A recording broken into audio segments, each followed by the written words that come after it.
Kenapa tulisan Kiai Imaduddin Usman atau argumen Kiai Imaduddin Usman ya oleh sebagian kalangan dianggap hingga hari ini belum bisa terbantahkan, belum bisa dibantah? Karena saya memahami kenapa Kiai Imaduddin itu sangat percaya diri berdebat dengan siapapun, bahkan dengan ulama seluruh dunia. Kenapa? Karena Kiai Haji Imaduddin itu punya celah memahami tulisannya Mahdi Rojai itu sendiri ya.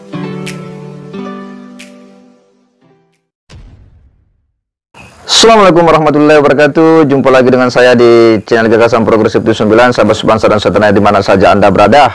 Makin menarik saja info terkait dengan hiruk pikuk masalah nasab habaib.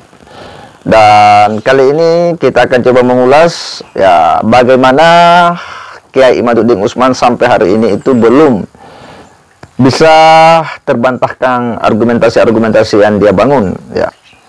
Demikian pula hingga hari ini belum ada debat yang bisa diselenggarakan, sekalipun sudah banyak orang yang mencoba untuk kemudian akan memediasi, tetapi hingga hari ini diskusi itu belum terjadi, sehingga argumen-argumen yang dibangun oleh Kiai Imaduddin Usman, tulisan-tulisan beliau bisa dikatakan memang belum terbantahkan. Kenapa itu bisa terjadi demikian? Tentu kita bertanya, sehebat apa tulisan Kiai Imaduddin Usman ini sehingga itu menurut khalayak ya, kita menganggap bahwa itu tidak terbantahkan atau belum terbantahkan. Dan tentu juga orang bertanya, seperti apa kealiman Kiai Imaduddin Usman terkhusus pada kajian nasab ini sehingga argumen-argumen yang dia bangun ya, menurut sebagian kalangan itu tidak terbantahkan atau belum terbantahkan. Ini kan yang jadi pertanyaan bagi kita semua. Tentu bahwa kalau itu tidak terbantahkan, ya karena memang tulisan beliau atau narasi-narasi yang dibangun itu begitu hebat. Nah, kenapa itu bisa demikian? Karena tentu orang juga bertanya bahwa memang Kiai Imaduddin Usman ini adalah seorang yang al-alamah, ya, seorang yang alim ya di bidang ilmu keagamaan, terlebih di bidang nasab yang memang dia teliti secara lebih khusus, lebih spesifik. Nah, karenanya menarik untuk kemudian kita coba simak ya pernyataan dari salah seorang yang juga ini memang intens mengikuti wacana perkembangan habaib yang hari ini viral. Dia juga begitu kritis melihat persoalan argumen-argumen yang dibangun baik oleh Kiai Imaduddin Usman maupun para habaib. Nah, di mana orang ini dengan tegas mengatakan bahwa selama orang mengikuti alur berpikir bahwa harus ada kitabnya yang sejaman sebagaimana yang dibangun oleh Kiai Imaduddin Usman, maka selama itu pula ya Kiai Imaduddin Usman ini tidak bakal bisa dibantah argumentasinya. Tidak akan bisa dijawab pertanyaan-pertanyaannya. Kenapa? Karena Kiai Imaduddin Usman itu jelas bahwa harus ada kitab yang sejaman ya dengan Ubaidillah bin Ahmad. Nah, inilah yang hari ini masih menjadi tanda tanya besar. Nah, seperti apa ulasan dari pria ini, kita simak dulu sama-sama. Itu jadi saya kasih tahu, sekuat apapun kalian berdebat, sehebat apapun kalian membantah Kiai Haji Imaduddin, selama masih menerima bahwa harus ada kitabnya, lalu tidak menemukan kitabnya, ya kan kalah namanya. Mau berargumen apakah kalau tidak ada kitabnya itu berarti tidak ada, itu berarti menolak bahwa harus ada kitabnya. Jadi pastikan dulu kamu terima apa enggak harus ada kitabnya itu. Ya. Kalau misalnya pakai ibunya Mahdi Rojai harus ada kitabnya, tapi kan tidak disebutkan sezaman. Hanya ayyuro khotun nasabah, bisa dilihat ya. Ada tulisan nasabah, tidak harus sezaman ya. Itu Mahdi Rojai, bisa jadi Mahdi Rojai mungkin isbatnya pakai poin yang pertama. Karena saya memahami kenapa Kiai Imaduddin itu sangat percaya diri berdebat dengan siapapun, bahkan dengan ulama seluruh dunia. Kenapa? Karena Kiai Haji Imaduddin itu punya celah memahami tulisannya Mahdi Rojai itu sendiri ya. Ada bahasa Mahdi Rojai itu suhrah wal istifadah jilun fi jami'il adyal. Allahumma hadina ada sabil. Assalamualaikum warahmatullahi wabarakatuh.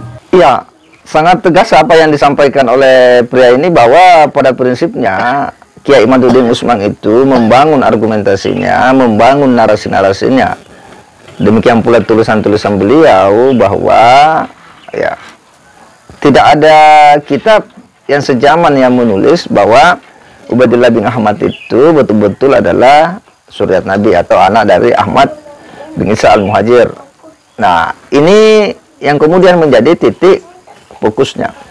Jika argumen itu dibangun terus dan ya mereka-mereka yang hendak membantah Kiai Imaduddin Usman mengikuti alur berpikir ya yang dibangun oleh Kiai Imad, maka memang mereka akan sulit untuk kemudian bisa membantah argumen-argumen yang dibangun oleh Kiai Imaduddin Usman.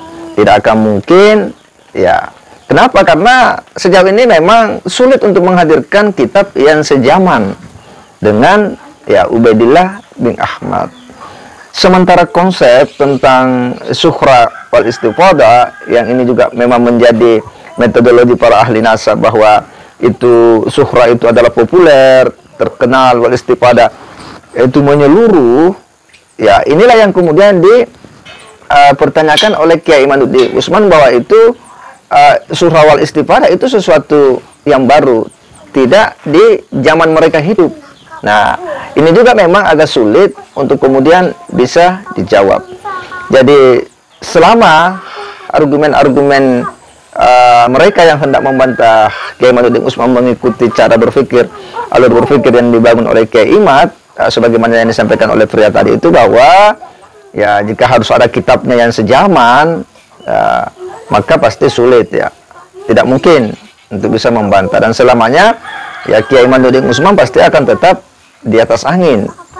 Nah, disinilah kenapa sampai hari ini memang ya sampai kita lihat ya para kalangan habaib memang kesulitan untuk bisa membantah apa yang ditulis oleh Kiai Imaduddin Usman ataupun apa yang menjadi pertanyaan kunci dari Kiai Imaduddin Usman yang kemudian mempertanyakan bahwa Ubaidillah bin Ahmad itu tidaklah terkonfirmasi dalam kitab-kitab abad ke-5, ke-6, ke-7 dan seterusnya.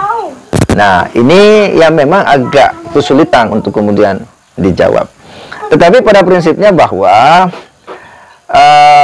apa yang menjadi diskursus hari ini terkait dengan nasab para habaib, ini kan sebuah diskursus ilmiah, sebuah penelitian yang tentu saja bahwa yang namanya penelitian itu memiliki metodologi tersendiri dan sejumlah data-data, baik data-data primer, sekunder, dan sebagainya. Yang jelas bahwa kita berharap ya apa yang menjadi tesis dari Kiai Imaduddin Usman ini harus ada ujungnya ya. Dan seperti apa nanti ujungnya, tentu ini tantangan besar bagi para pemerhati sejarah, bagi ahli nasab, para pemerhati nasab, agar nanti harus ada muaranya. Dan mungkin di situ akan ada kesepakatan-kesepakatan tentang metodologi yang digunakan. Demikian pula data-data yang harus menjadi dasar lahirnya sebuah kesimpulan. Apakah nasab Ba'lawi itu belum terkonfirmasi, ataukah nanti bahwa ada kesepakatan bahwa itu sudah clear, artinya sudah terkonfirmasi melalui data-data lain, apakah manuskrip ataupun catatan-catatan ataupun pengakuan-pengakuan dari ulama-ulama yang sudah melakukan penelitian-penelitian sebelumnya. Nah, itu tentu harapan kita agar memang masalah ini bisa clear. Saya kira demikian. Wassalamualaikum warahmatullahi wabarakatuh.